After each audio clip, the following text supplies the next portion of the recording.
Welcome to our new series, The 200 Movie Challenge. Our goal this year is to watch 200 movies that we haven't seen yet. If you want to listen to the full podcast where this clip is from, the link will be in the description. Now enjoy today's movie. If you remember earlier in this year, I went to ChatGPT and I was just like, give me 5, 10 random movies of a lesser known that are free and streaming. And this is how I saw the movie Coherence, which was actually close to a Yes. top 10. I think it's like 12 or 13. I don't have my Yep. list. And so I'm like, you know what? I'm going to do this again. I want to see if I can find maybe another hidden gem, something different. And it gave me a couple repeats, Coherence. It actually gave me Only Lovers Left Alive. And I'm like, well, Soto already saw this. I'm like, I can't, I don't want to, I already watched Weapons, which we both, I'm like, I need something new. And then it gave me this movie called 3-Day Weekend. This movie came out in 2019. And it's a very, now, sounds very simplistic. And again, very much like something I would enjoy. But basically, the quick premise before I can get to why I was very intrigued with this is the fact that a guy who's just out there camping in the woods is witnessing what has become a kidnapping. Now you think, okay, this sounds simple. This sounds, maybe things we've done, typical thriller. Mhm. Now, first of all, this is an independent film, but this does not feel like an independent film. We're not watching Sharks at the Corner Slaw. This is actually more, for lack of better terms, a well-done independent film. So I'm going to say that because there was some quality in the watch. So the second, there is only 4 actors, or 4 actors and actresses. 4, that's it. That carries this whole movie. Now, I'm not even talking about background characters. 4 people appear. That is it. Third, Hey. this is what got me very interested. This is the one that's now going to put you on like, what? Soto, there's no dialogue in this movie. Oh no, Chad. Oh yes. Now I Oh, say no dialogue, and that doesn't mean there's no words. Sometimes, and there's very few, but there'll be times like where they talk to themselves like, "Where the fuck am I?" But they don't. There's no backstory that they're saying. Like even in their head, it's not like they're like, well, this and that. Now they do in the beginning. So the reason why this guy's camping is because his girlfriend kind of broke up with him and he's going all emo and shit and he just wants to get away from everything. He's never camped. He actually bought like all new equipment. He's like, I'm going out in the middle of the woods. And his friend, they show the phone and like he's having the conversation. So this, just like, you've never done this. Like, I'm just going away. I'll be out there for a few days. I'll come back to work, basically setting up why he's out there. But yes, he's basically going all sad and sappy over his girlfriend. And yeah, so there's no dialogue, and it fucking works. It friggin' And it works. worked. Now there's more of a backstory because there's one woman, the one that gets kidnapped. It's basically he sees this car, the blinkers are on, he pops the trunk, she's in the trunk, and obviously she has no. Now they kind of cheat because she is mute, she can't talk, she sign languages. So there's that one reason, but you also realize there's a bigger story going around because there's now 2 guys who want her and you're trying to figure out why. And you find, so there's more than just the kidnapping. It's why she got kidnapped. And it does get a little cheesy at some parts because you're like, okay, this is weird.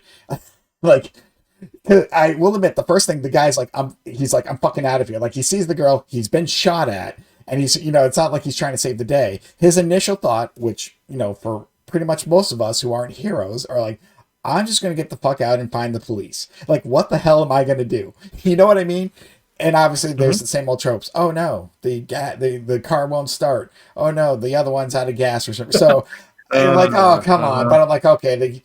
But like I said, Soto, I mean, the fact that there's no dialogue was weird, but you got every emotion. You knew what was going on. You were never, like we kind of said about a movie before, you're not confused. They didn't force anything for the most part. Again, having the deaf woman was funny because you're like, that's how they get out of it. But yeah, he's just like, again, just talking to himself at the time, like, what the fuck's going on? So yes, there is words, but it is just, that's it. You're like, shit, but there's no conversations between the 2 people, even the other 2 guys for separate reasons who are hunting down this woman.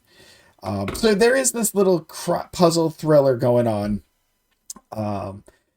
which pays off at the end.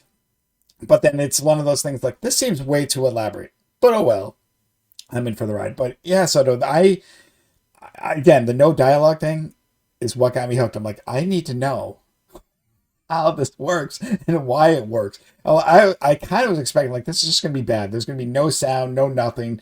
Um, but yeah, they made it work, and I was impressed for what it was.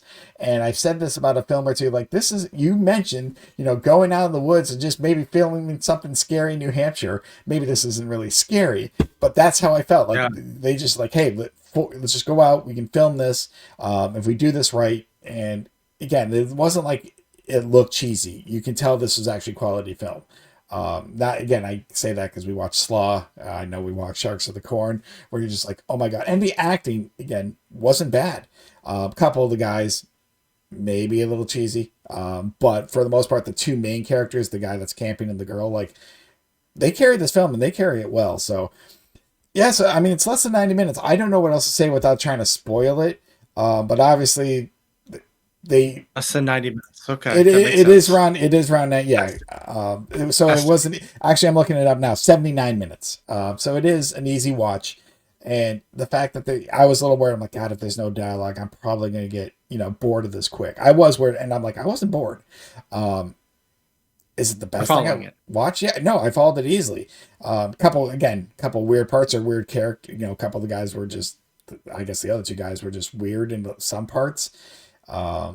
But I think they got who they did and they made it work. And will I see this again? No, I'm not going to see this again. But this wasn't bad, Soto. This is very much a me movie, and I did like it. Uh, I just never heard of a movie that wasn't a silent film, obviously, where they basically promote it as no dialogue. And I know it said it went to a couple film festivals and stuff like that, but I guess 3-day weekend. yeah, 3-day weekend. It is on Tubi. Definitely better than a lot of the Tubi movies that we've seen. Yeah, and it's the number 3. It's not, you don't spell out 3. You have to. It's the number 3. And I don't know why. That's just the way it I love goes. your rule. We got to be cool. You don't spell it out. No. You never do. So where do I put this? Again, this is going to be in my 30s, and I'm feeling this right now. I'm putting it at number 32. It's going to be right underneath Tag, right underneath Mayhem. Because again, actually, like I said, I enjoyed this. It was, for what it was, well done. I feel like this is something, again, I probably would have done when I was in school if I would have kept, writing and done more. Because I'm like, this is simple.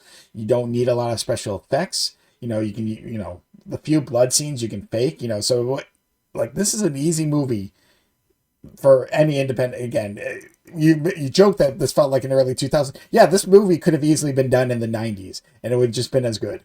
You don't need all this stuff. You don't need this elaborate setting or anything. It helps. Sometimes you just need a fucking forest in the middle of nowhere, scary ass water, and a decent story. That's it. That's it. You don't need all this stuff. Just keep me interested. Right. And it did. It wasn't like it didn't get old. It didn't get, because again, this kind of movie, when you have a gimmick, for lack of better terms, you try to play to that gimmick so hard, you ruin what you're trying to say. And this movie never did. Yeah, maybe some parts are unbelievable. But at the same time, that was just part of the whole story. So it was decent. I would definitely say if someone wants a lesser known independent flick, definitely check it out.